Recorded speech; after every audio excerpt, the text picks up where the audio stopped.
signes. Il y a 3 questions que les disciples ont posées. Amen.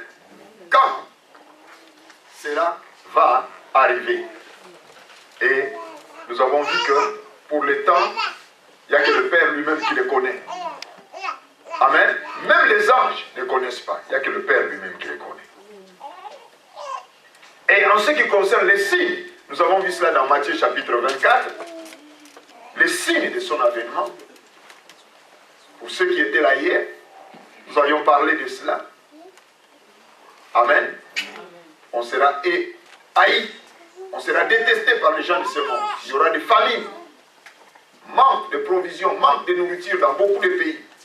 Il y aura des tremblements de terre. Il y aura des signes terribles qui vont s'abattre sur la surface de la terre. Les gens seront égoïstes, les gens seront fanfarons. L'iniquité sera accrue sur la surface de la terre. Nous avons vu cela en ce qui concerne les signes. L'abomination, la désolation de l'abomination établie dans le lieu saint. Le prophète Daniel a parlé de cela dans Daniel chapitre 12. Vous trouverez cela. Alléluia. Et aujourd'hui, nous allons voir la partie de l'enlèvement de l'Église. Elle est très importante. L'enlèvement, c'est ce qui concerne l'Église. Et le retour de Jésus-Christ. Nous verrons cela également, si Dieu le permet, soit dans la semaine ou le dimanche prochain. Mais entre l'enlèvement de l'Église et le retour de Jésus-Christ, il y a cette partie qu'on appelle la partie, la guerre d'Armageddon. Je ne sais pas si vous avez déjà entendu parler de cela. Amen. Où toutes les nations du monde vont se lever. Donc la Russie, les pays arabes, vous lirez dans la Bible, on nous parle de Gog et Magog. Ils constituent cette partie-là. Ils vont aller attaquer Israël. Les armes bactériologiques, les armes chimiques vont parler. Ça sera terrible, cette guerre. Et la Bible nous dit que Jésus-Christ, les États-Unis d'Amérique, viendront au secours d'Israël. Mais ça sera impossible. Ils ne pourront rien. Et c'est alors que Jésus-Christ descendra pour venir défendre son peuple. Alléluia. Et ça sera la fin d'elle. Amen. Mais cette partie d'Armageddon, nous personnellement l'Église, ce n'est pas ça qui nous intéresse. Ce qui nous intéresse, nous, c'est l'enlèvement. Amen. Ne pas se préparer pour l'enlèvement. Parce qu'après l'enlèvement, frères et sœurs, le Saint-Esprit ne sera plus là. Alors ça sera terrible. Nous vivons le temps de la grâce, le Saint-Esprit est là. Profitons-en maintenant. Après l'enlèvement, il y aura le temps de tribulation. Ça sera terrible. C'est maintenant qu'il faut se préparer. Envoyer des messages à nos membres de famille, à ton père, à ta mère, à tes frères, à tes soeurs, dans la famille, les enfants, qu'ils se répandent là où ils sont, qu'ils donnent leur vie à Christ. Jésus revient pour l'enlèvement de son Église. Bientôt, bientôt, bientôt, il y aura un jugement qui va s'abattre sur la surface de la terre. Les gens n'y échapperont pas. Alléluia. Alléluia. L'enlèvement de l'Église, c'est un signe qui sera invisible. Ça ne sera pas visible comme ça. Ces jours-là, les enfants de Dieu disparaîtront instantanément. Alléluia. Partout où ils se trouveront à travers le monde.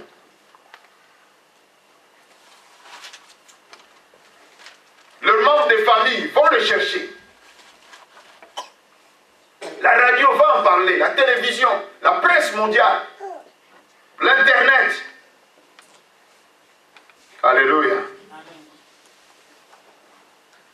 Certaines personnes du monde vont chercher à interpréter, surtout les chercheurs, à leur façon, cette disparition-là. Certains n'en tiendront pas compte. On ne feront pas attention à cela. Nous allons voir un autre passage que je vous donnerai tout à l'heure, la révélation que l'apôtre Paul a reçue également concernant cet événement, dans le livre des Thessaloniciens, on va voir cela tout à l'heure. Amen. Certains n'en tiendront pas compte de cet événement, de cette disparition-là.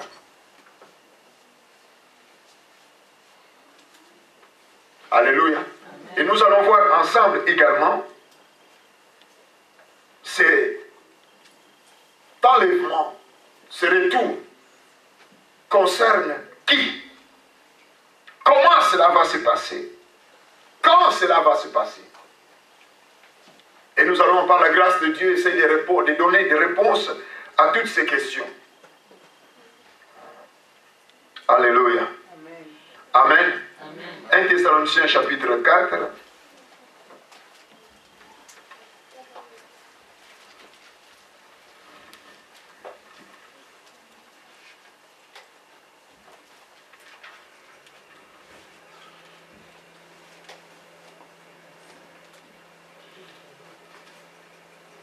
Que vous ne vous affligez pas comme les autres qui n'ont point d'espérance. Car si nous croyons que Jésus-Christ est mort et qu'il est ressuscité, croyons aussi que Dieu ramènera par Jésus-Christ et avec lui ceux qui sont morts. Après la parole du Seigneur, nous les vivants, restés pour l'avènement du Seigneur, nous ne devancerons pas ceux qui sont morts. Vous voyez? Nous les vivants qui sont restés pour l'avènement du Seigneur, nous ne devancerons pas ceux qui sont morts. Car le Seigneur lui-même a un signal donné à la voix d'un archange et au son de la trompette de Dieu, descendra du ciel et les morts en Christ ressusciteront premièrement. Ensuite, nous les vivants qui serons restés, nous serons tous ensemble enlevés avec eux sur des nuées à la rencontre du Seigneur et dans le air, et ainsi nous serons toujours avec le Seigneur. Consolez-vous donc les uns les autres par ces paroles. Amen. Voyez un peu la manière dont l'enlèvement de l'Église va se passer. Alléluia. Amen. Ça sera un événement terrible. Les enfants de Dieu disparaîtront ce jour-là. La Bible dit, les morts en Christ ressusciteront premièrement. Ces jours-là, nous verrons nos frères et sœurs qui nous ont quittés il y a de cela tant d'années. La tristesse avait rempli nos cœurs pendant que nous vivions sur cette terre, au moment où nous avions perdu les nôtres. Mais ces jours-là, nous serons dans la joie parce que nous allons revoir nos frères et sœurs. Amen. Amen. La Bible dit que les morts en Christ ressusciteront. Ça sera un événement terrible, frère. La Bible dit que le Seigneur lui-même a un signal donné. Amen. À la voix d'un archange. Donc ça va se passer en un clin d'œil. À un signal donné. À la voix d'un archange. Au son de la trompette. Donc la trompette sonnera. Vous m'entendez l'église? Je suis dans 1 Thessaloniciens chapitre 4. Hein? Ok? Amen. Au verset 16 là. La trompette va sonner. La Bible dit, heureux le peuple qui connaît le son de la trompette. Ce jour-là, il faut savoir reconnaître le son de la trompette. Ça ne sera pas la trompette là de l'église. Ça ne sera pas la trompette là de telle et telle fanfare. Non! Ça sera la trompette du ciel. Alléluia. Amen. Amen. Ceux qui sont conduits par l'Esprit de Dieu. Les gens qui sont circoncis, qui sont dans l'alliance, qui marchent dans la crainte de Dieu, qui ont l'Esprit de Dieu en eux. Ceux qui veillent. Parce que hier, nous avons vu cela, le Seigneur dit, veillez, veillez, veillez. Parce que vous ne connaissez pas le jour, vous ne connaissez pas l'heure. Vous m'entendez l'église? Veiller, ça veut dire être à l'église. Non pas pour marquer sa présence, mais pour avoir une relation toute particulière avec le Seigneur Jésus-Christ. Pour être en intimité avec Dieu. Être agréable à lui. Ton cœur purifié. Alléluia. Purifier des choses mauvaises, des œuvres mortes de la chair. Ceux qui viennent à l'église, non pas pour marquer la présence, comme j'ai dit, non pas pour remplir les bancs, non pas pour chauffer tout simplement les bancs. Ah, si je ne viens pas ce jour-là, l'apôtre va m'appeler. Ah, si je ne viens pas, la responsable de maman va m'appeler. Si je ne viens pas, le responsable de papa va m'appeler. Non, tu ne viens pas à l'église pour un homme. Mais tu viens à l'église pour le salut de ton âme. Parce que ce jour-là, quand tu seras devant le trône, quand nous serons devant notre Seigneur, ça ne sera pas question de ton frère, de ta sœur, mais c'est toi. Chacun rendra compte de ses œuvres. Vous m'entendez, l'église? Donc notre relation avec Dieu doit être une relation de cœur. Ça doit venir de ton cœur. Bien-aimé, au vu de tous ces événements que nous avons vus hier, concernant le retour de Jésus, les catastrophes qui vont arriver dans le monde, les choses terribles que nous allons vivre, la famine qui va s'abattre sur la surface de la terre, les gens qui sont dans la famine dans le pays, entre-temps il y a les tremblements de terre. Et la Bible dit que ça ne sera que le commencement des douleurs. Alléluia. Les gens du monde, ils voient que c'est rien. Ah, ils ont toujours dit ça. Ils ont toujours dit ça. Ceux qui étaient à l'époque de Jésus disaient aussi, il va revenir, il va revenir. Mais ça fait déjà 2000 ans. On ne voit toujours rien. Bien-aimés, ne soyons pas comme les gens du monde. Mais soyons des gens avertis. Alléluia. Devant tous ces événements, frères, préparons-nous. Si tu vois de loin, si tu as une vision élargie, tu ne seras plus un chrétien. Avant de venir à l'église, on doit d'abord t'appeler. On doit d'abord t'envoyer un texto. Non. Tu vas chercher même à connaître quel est le programme de l'église. Alléluia. Tu seras pressé de venir à l'église.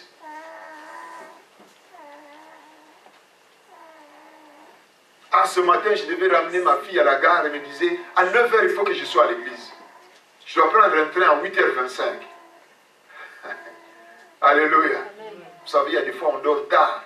Tu pries la nuit, et très tôt le matin, comme ça, vers 5h du matin, tu as encore sommeil. Amen. Amen. C'est pas facile.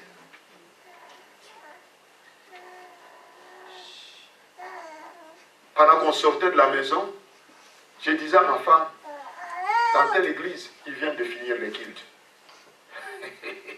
Amen. Il commence vers 8h, 9h45, 10h, le culte est fini. Parce qu'à 10h, il y a une autre église qui vient. Ils habitent vers chez nous là-bas, vers Saint-Germain-de-Corbeil. Ils doivent aller prier vers le Stade de France. Le culte doit commencer à 8h. Quelle heure il faut se lever? Mais ils sont obligés de le faire. Ils le font.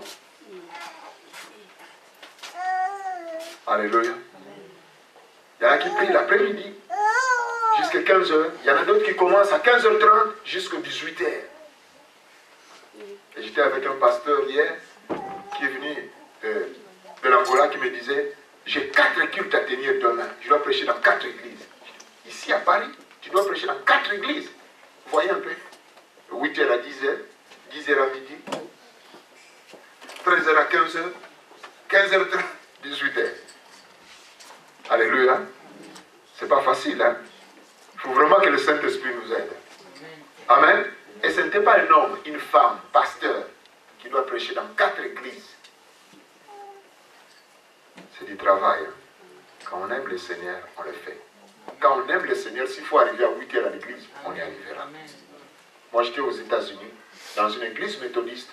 Un dimanche, après avoir tenu 3, 4 réunions comme ça, lundi matin à 6h, on devait être à l'église. Et nous y arrivons, on a trouvé des gens qui étaient là. Lundi à 6h du matin, les gens s'apprêtent pour aller au travail. Les autres sont à l'église. 6h du matin, un lundi. Pas en Afrique, mais aux États-Unis d'Amérique. J'ai vu ça. Je dis, waouh, il y a des gens qui aiment Dieu. Dimanche, si tu veux arriver à l'église à 9h, Dieu y arrivera. Quand on aime Dieu, on le fera. Nous aimons le travail parce que nous avons un salaire à la fin du mois. S'il faut arriver à 6h du matin, on travaille. On prend les dispositions, on arrive. Hein? Mais pour Dieu. Et la Bible dit que celui qui aime son travail plus que moi, celui qui aime son père, celui qui aime sa mère, celui qui aime son mari, Celui qui aime ses enfants plus que moi, il n'est pas digne de moi. Alléluia. Alléluia. Nous devons nous remettre en cause.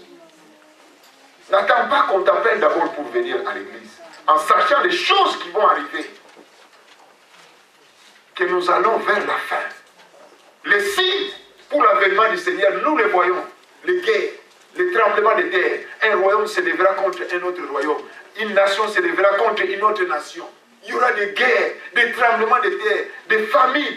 Vous voyez la crise mondiale? Ça fait partie des signes de la fin. Les gens vont vous haïr. Les gens de ta maison vont te détester.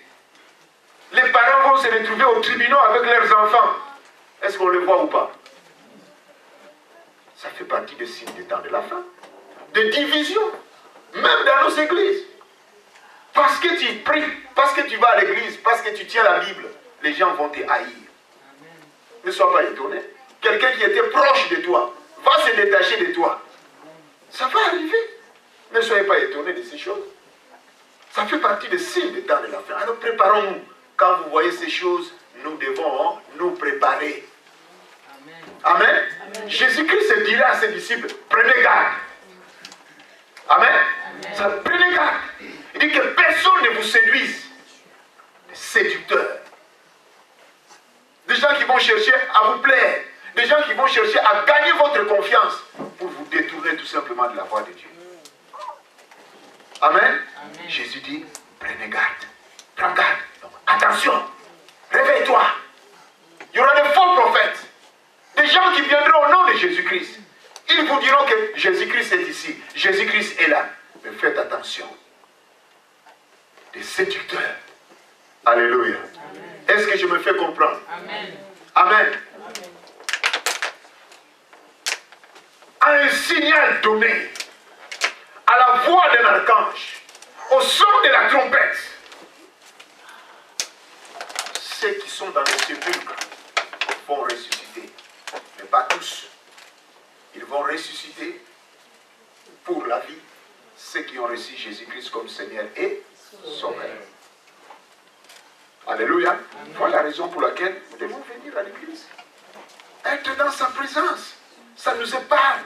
L'église pour nous est un lieu de refuge. Cette assemblée que vous voyez. Mais sachez une chose, que la première église c'est d'abord toi, ton corps. Amen. Amen. C'est là, ton cœur. Dans le cœur que ça se passe. Quel est l'état de ton cœur? Jésus-Christ a-t-il vraiment la place qu'il faut? Occupe-t-il vraiment 100% ton cœur? Occupe-t-il vraiment le centre de ton cœur, le centre de ta vie? Est-il vraiment ta priorité? Oh, ce matin, le Seigneur nous interpelle, afin que nous revenions en nous-mêmes, que nous puissions avoir une relation toute particulière encore avec lui, une relation d'intimité avec lui. La Bible dit qu'il est l'époux et nous sommes l'épouse. Alléluia. Les morts en Christ vont ressusciter. Es-tu prêt d'entendre le son de la trompette?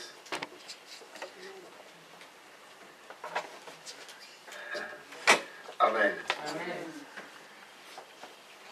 Et quand ils vont ressusciter, la Bible dit, ils n'auront plus ce corps-là, comme le corps-là que nous avons. D'ailleurs, déjà, un cadavre là, il est déjà décomposé. Hein? C'est de la poussière. Amen. De la poussière. On n'aura plus ce corps-là. Mais ça sera des corps glorieux. Et ils vont monter. Et la Bible dit que quand Jésus reviendra là pour l'enlèvement de l'église, hein, il ne posera pas ses pieds sur la terre, mais il sera dans les airs. Mais un chanteur est à terre.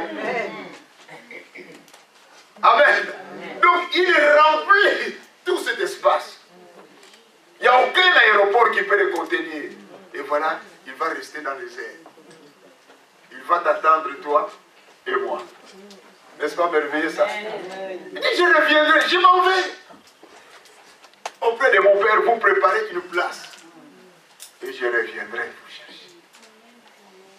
Alléluia.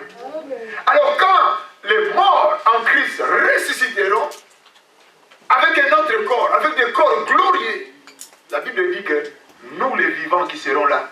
Donc si vraiment ça va se passer aujourd'hui. Amen. Amen. Je dis si, parce qu'on ne connaît pas l'heure, on ne connaît pas les jours. C'est demain, après-demain, après 10 ans, après une année, après 2 ans, après 50 ans, on ne connaît pas les jours. Mais nous devons être préparés. La Bible dit que nous, les vivants qui serons restés là. Amen. Amen. Amen. Donc, quand nous aurions entendu aussi le son de la trompette, à un signal donné, à la voix d'un archange, au son de la trompette, amen, amen. Nous serons également enlevés. En un clin d'œil. Paf! Amen. Amen. Je ne sais pas si vous avez déjà vécu ce phénomène. Tu viens à peine de fermer les yeux. 2 minutes seulement et tu vois une vision, une flash comme ça. Paf, tu vois quelque chose. Tu te retrouves au travail alors que tu es à la maison. Tu te retrouves dans la maison de tes parents alors que tu es ici en Europe. Tu te retrouves quelque part dans une maison comme ça que tu connais peut-être. Alors que tu n'es pas là. Dans le physique comme ça. De flash. En un clin d'œil. Comme une personne qui était dans une salle de réveil. Il vient de subir une intervention chirurgicale, on l'amène dans la salle de réveil, la personne est toujours endormie sous l'effet de l'anesthésie. Amen. Et du coup, la personne se réveille, elle se retrouve dans une chambre inconnue. Elle voit des personnes, des médecins, des infirmières tout autour d'elle. Bonjour mademoiselle, ça va? Ça va madame? Tiens, c'est quoi ça? Amen. Amen. Amen. Amen. Quelque temps après, elle se rend compte qu'elle a subi une opération. La dernière vision, elle dit, mais j'ai vu juste le médecin qui me perfusait. J'ai vu juste cet homme qui me perfusait. C'est tout ce que je retiens comme image. Et après, paf, c'est parti. L'opération s'est passée. Il ne savait rien. Elle se retrouve seulement dans la salle de réveil comme ça. Amen. C'est juste un exemple que je vous ai donné. Alléluia. Donc, en un clin d'œil, paf, on se retrouve quelque part. Alléluia. Et ça ne sera plus ce corps. Mais ça sera des corps glorieux. On ne peut pas expliquer ce corps-là. Amen. Amen. Il faut qu'on arrive à cette étape-là pour pouvoir expliquer. Comprendre réellement comment on sera. Mais dire que ça ne sera pas ce corps. Amen. Puis on va monter dans les airs. À la rencontre du Seigneur. Parce qu'il sera dans les airs. Amen. Amen. Les morts ressuscités avec un autre corps glorieux et nous également. Enlevés dans les airs. Changés avec un corps glorieux. On monte dans les airs. On va à la rencontre de l'époux. Jésus-Christ de Nazareth. N'est-ce pas merveilleux ça? 51 à 50. Ça appuie ce que je viens de dire tout à l'heure. Hein? 1 Corinthiens chapitre 15, versets 51-52. Il dit ceci. Voici, je vous dis un mystère. Là, c'est l'apôtre Paul qui écrit, qui a reçu également une forte révélation sur le retour de Jésus-Christ. Amen. Nous ne mourrons pas tous, mais tous nous serons changés. En un instant, en un clin d'œil, à la dernière trompette. En un clin d'œil, à la dernière trompette, la trompette sonnera et les morts ressusciteront incorruptibles. Et nous serons changés. Waouh! Alléluia! Alléluia! N'est-ce pas merveilleux ce phénomène-là? Amen! Alors préparons-nous en conséquence.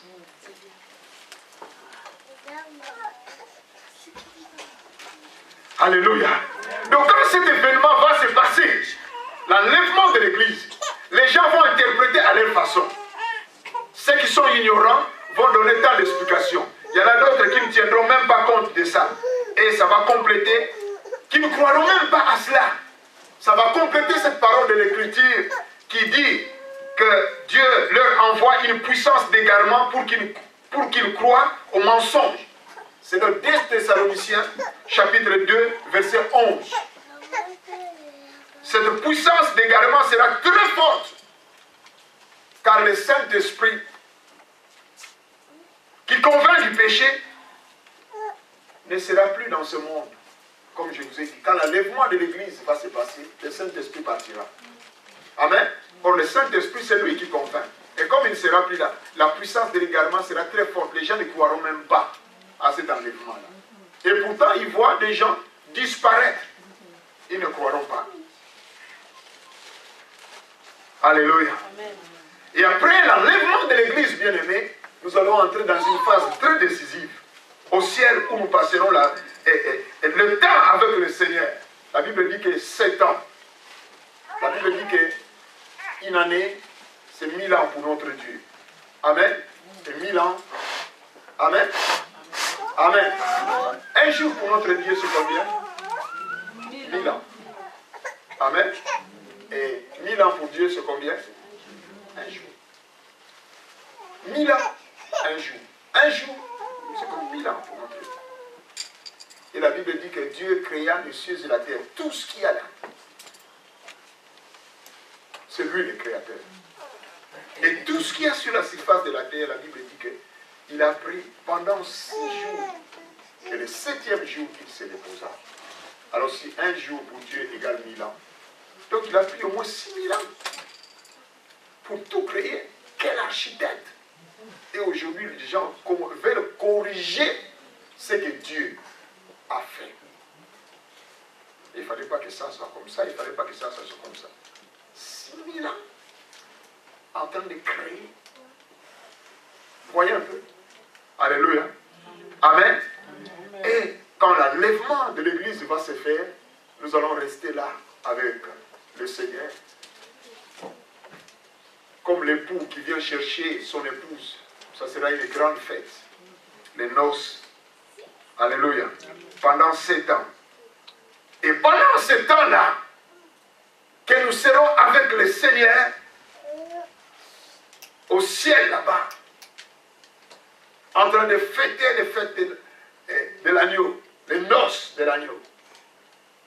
Sur terre, ici, ça sera terrible. Il y aura les temps de tribulation. Il y aura la guerre d'Armageddon. Des déchirements. Les gens vont se combattre, vont s'entretuer. Des déchirements terribles. Je vous ai parlé de la guerre d'Armageddon. Ça sera terrible.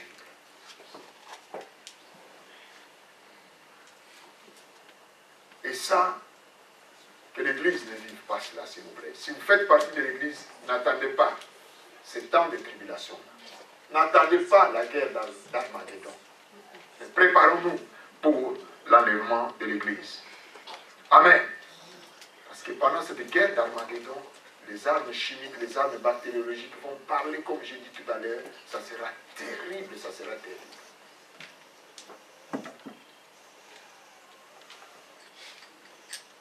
La Bible dit même que, tellement que ces jours seront terribles, atroces ce temps-là. Si ces jours n'étaient abrégés,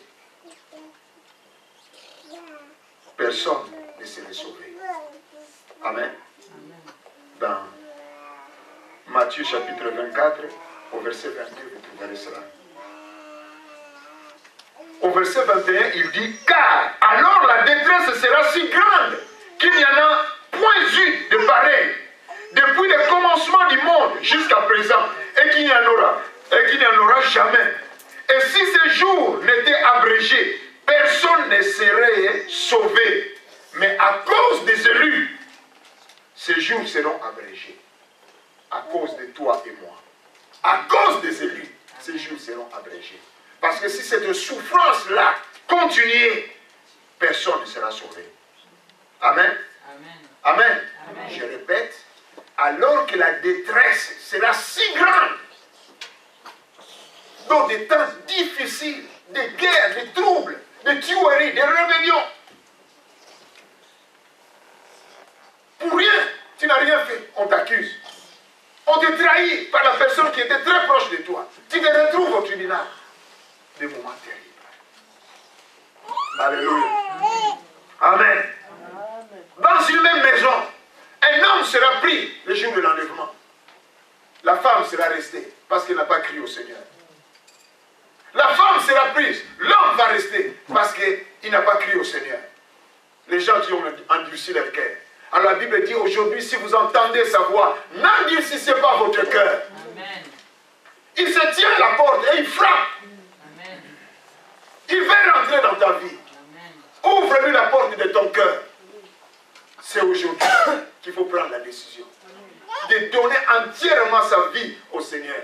Pas dans l'hypocrisie, mais serre-le de tout ton cœur.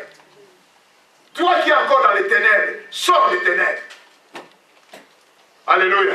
Toi qui es encore dans les œuvres du diable, toi qui as signé le pacte avec le diable, sors de ces choses. Jésus revient.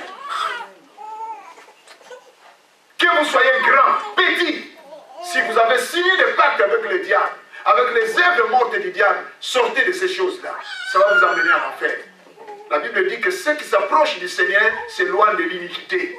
Éloignez-vous de l'iniquité, l'injustice, les choses mauvaises. Éloignez-vous de cela. Vous qui vous approchez du Seigneur. Alléluia. Amen. Certains enfants vont rester. Certaines personnes qui sont même dans l'église, qui viennent à l'église, qui prennent une attitude pieuse, qui s'habillent avec des belles tenues, soit pour servir, en toge, ceci et cela, des tenues ornées, qui donnent l'apparence de la piété, qui donnent l'apparence de la sainteté, mais qu'en réalité, à l'intérieur d'eux, c'est des loups, c'est des satanistes. Mais ils prennent une forme comme ça, ils viennent à l'église. Grand ou petit. Ces jours-là, les œuvres seront dévoilées. Les jours de l'enlèvement de l'église, si vous vous présentez comme ça, si c'est comme ça que vous vous comportez, vous allez rester, même si ces jours-là de l'enlèvement, vous étiez à l'église, vous allez rester.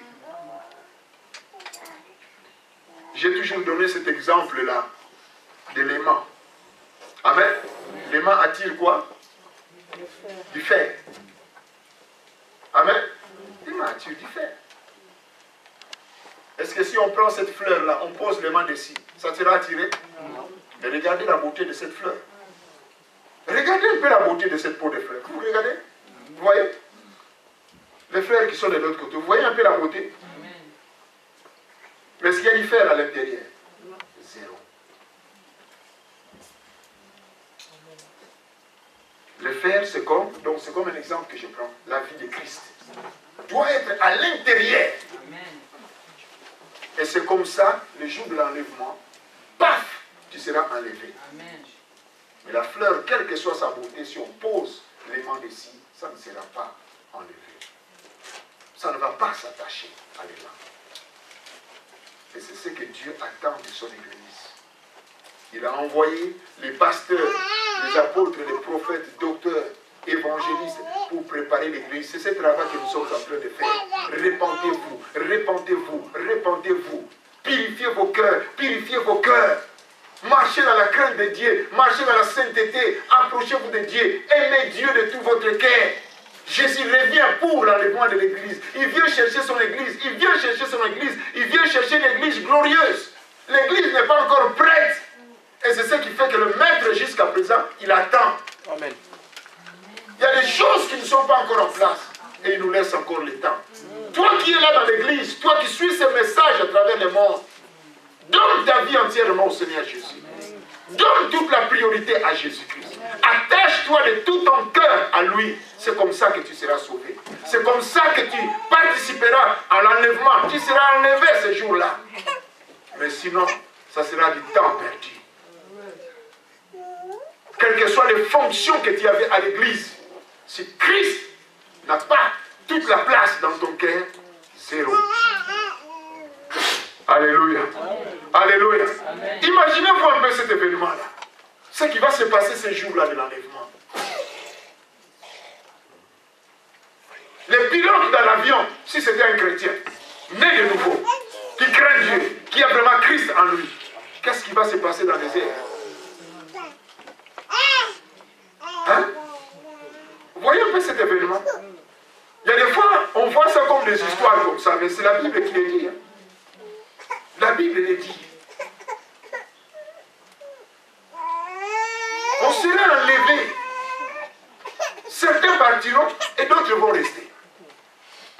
certains partiront, les autres vont rester. Dans une même maison, si on se retrouve maintenant dans un bateau, le capitaine du bateau, chrétien né de nouveau de l'Esprit de Dieu, paf, il part. Le copilote va prendre, le corps d'adjoint va prendre les commandes. Et dans les avions, heureusement qu'il y a toujours les pilotes et les copilotes. Amen.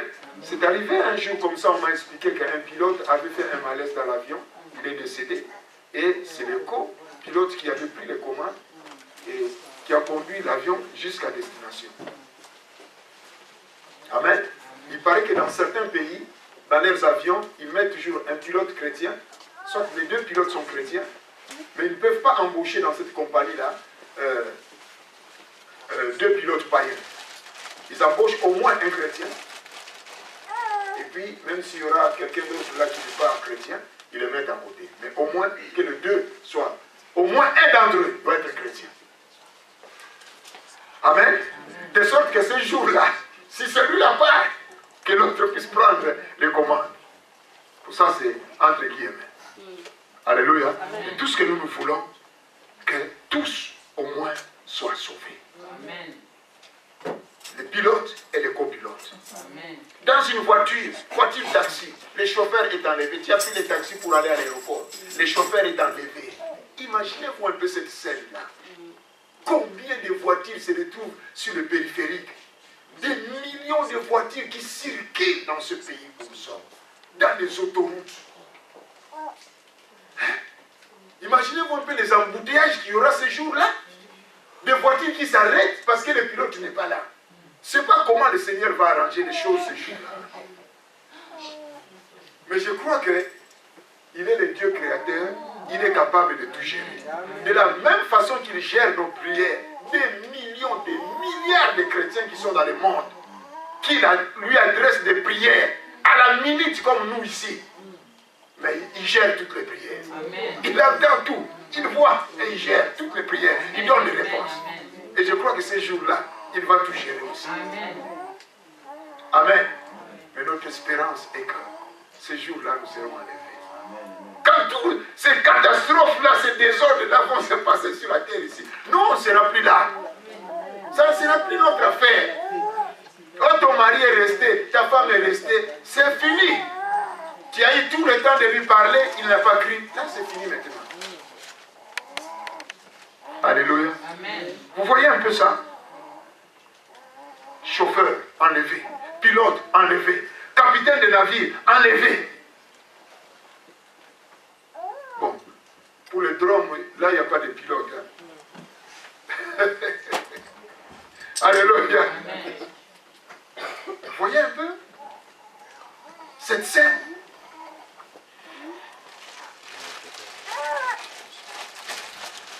Alléluia. Amen. Alors l'église sera dans les airs avec Christ. Non seulement pour fêter les noces, mais aussi pour apprendre de lui ce qu'il fait pour sauver l'humanité tout entière. Amen. Amen. Et c'est pourquoi la Bible dira que nous ne connaissons qu'en partie. Nous ne connaissons qu'en partie. Le jour où Christ a pris le dernier repas avec ses disciples, quand il a donné le repas à ses disciples, ce repas-là, c'était pour l'Église. Amen. Amen. Spirituellement parlant, nous vivons encore à cause de ces repas-là. C'est ce repas qui nous permet de craindre Dieu. C'est ce repas qui nous permet d'avoir la connaissance de la parole de Dieu. C'est ce repas qui nous permet, qui nous donne la force de pouvoir tenir encore, de résister à la tentation. Amen. Alléluia. Amen. Et c'est pourquoi la Bible dit, donc nous ne connaissons qu'en partie.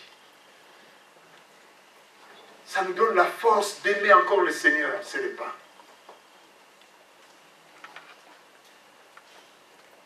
Mais quand les noces de l'agneau seront là, amen, nous les verrons tel qu'il est. Amen. Amen. Nous les verrons tel qu'il est.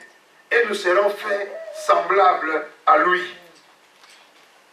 Amen. Amen. Amen. Amen. Ce jour-là, nous les verrons face à face.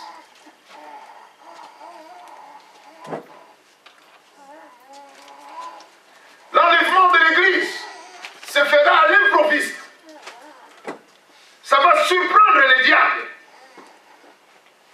c'est comme ça qu'il ira déverser sa colère dans la ville sainte de Jérusalem.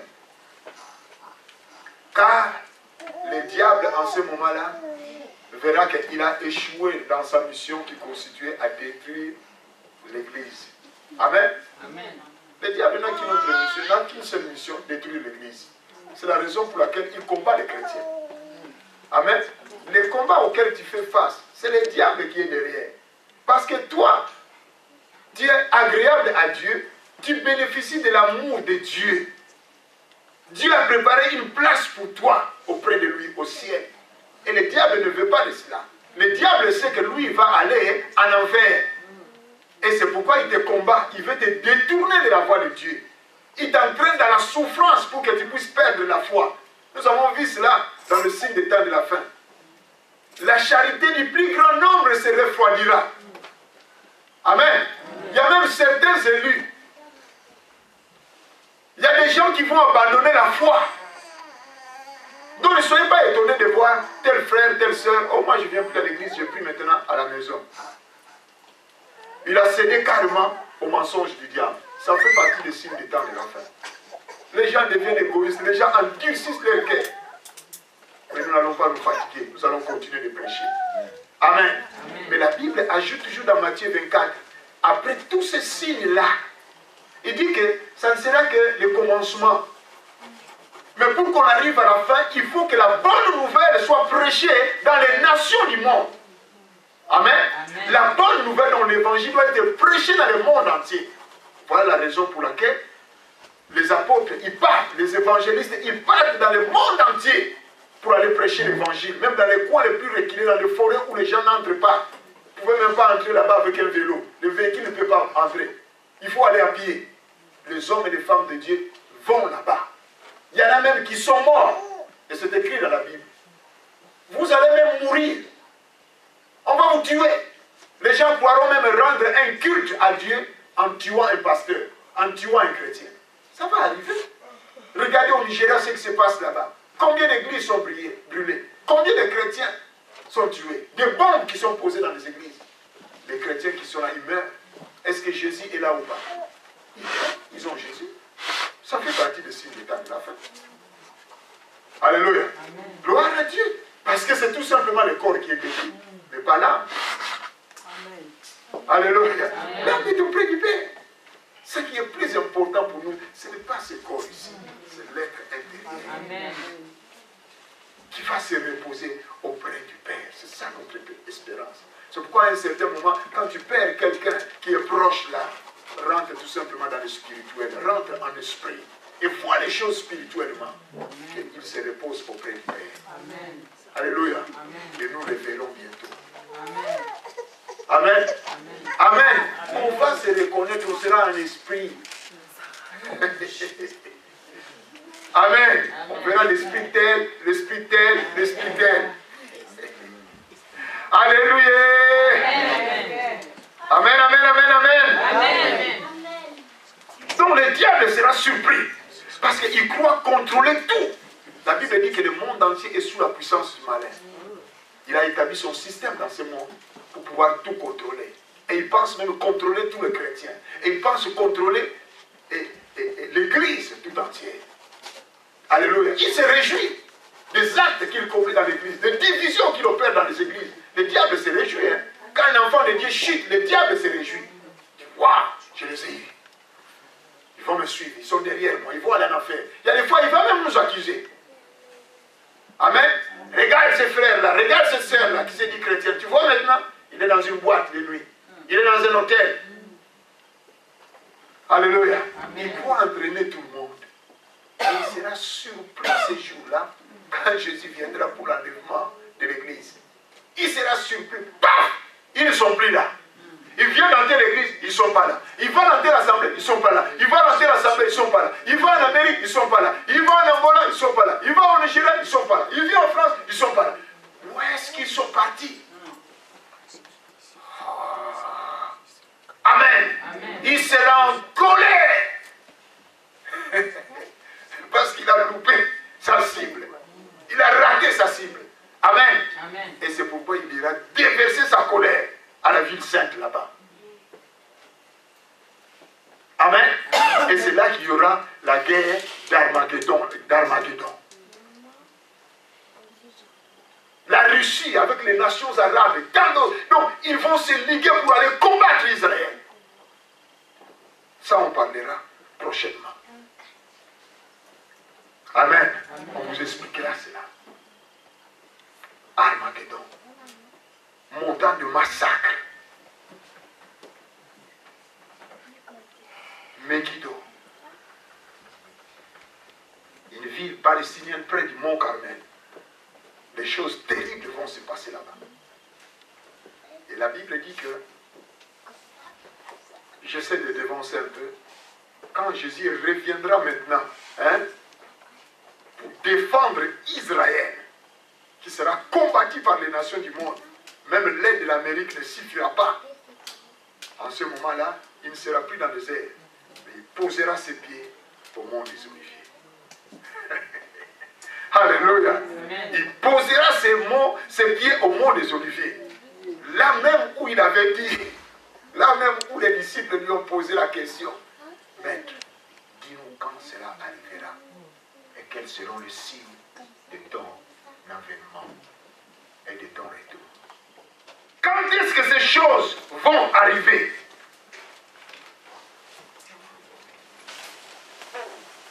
Quand est-ce que ces choses vont arriver?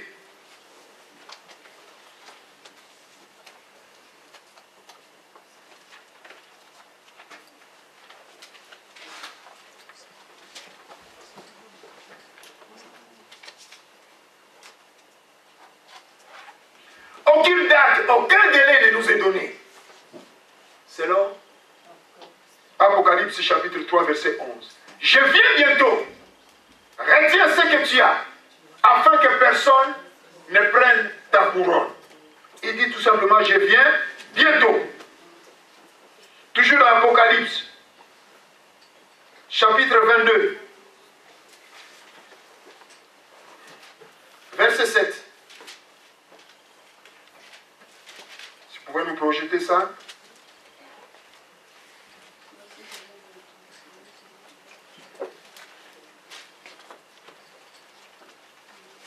Et voici, je viens bientôt. Heureux celui qui garde les paroles de la prophétie de ces livres. Amen. Il n'y a pas une date. Il dit, je viens bientôt. Donc si vous acceptez ou vous recevez un soi-disant prophète chez vous qui vous donne une date du retour de Jésus, faites attention, c'est un faux prophète. Amen. Il n'y a pas une date précise. Verset 12. Projetez-nous un peu le verset 12. Mais il me dit, voici, je viens bientôt et ma rétribution est avec moi pour rendre à chacun selon ses œuvres. Amen. Verset 20.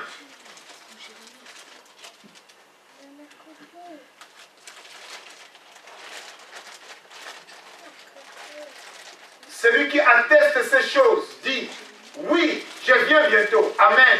Viens Seigneur Jésus.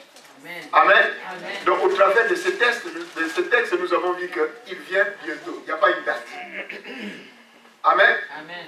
Donc nous avons vu comment l'enlèvement de l'Église va se faire.